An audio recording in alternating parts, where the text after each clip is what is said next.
extraordinarily creative. They often influence modern fashion. Designer John Galliano based a recent collection on The Matrix, and Paris superstar Alexander McQueen based one on Blade Runner, as the film's co-designer Michael Kaplan discovered one day at a newsstand. I remember being at a very large newsstand, and there was an Italian, I think it was Italian Bazaar. I had to do a double take because what was on the cover appeared to me to be a still from Blade Runner. I couldn't figure it out, and then I realized it was a shoot of Alexander McQueen's collection. It was an homage to Blade Runner. This influence extends far beyond Paris runways.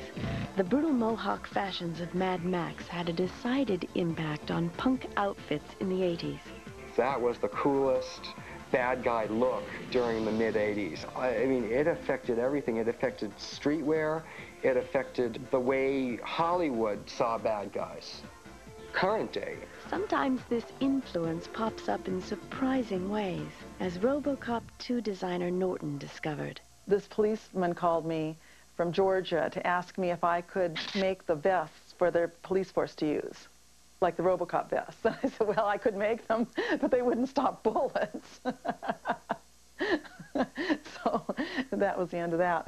Still, despite the immense creativity, influence, and popularity of futuristic fashion designers, they're the odd people out at awards time. Over the past 70 years, almost 400 films have been nominated for the Costume Design Oscars, but only 4 have been futuristic, and Star Wars is the only such film to win. Part of the reason I joined the Academy was because of how angry this made me, and hoping that me and some more of the younger members who are joining can change that. I guess a lot of people don't think that it's as valuable as getting a period costume from the 19th century, which is a rental, and they don't think that's they think that's more creative and has more weight to it.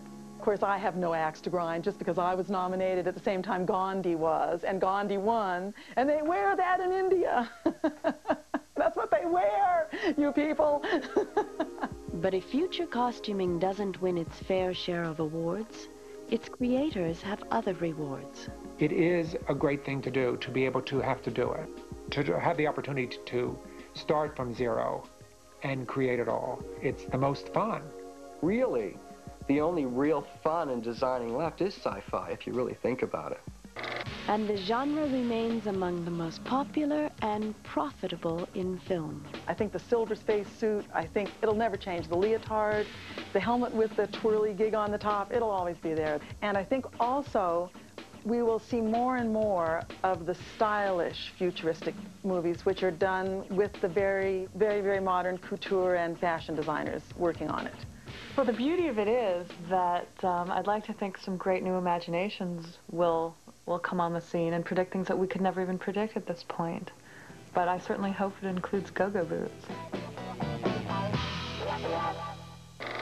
Whether their visions are sleek techno, grainy realism, or wide-eyed fantasy, future fashion designers continue to boldly go where no designers have gone before, predicting our tomorrows, sometimes influencing our todays, and always remaining a fascinating part of the Hollywood fashion machine.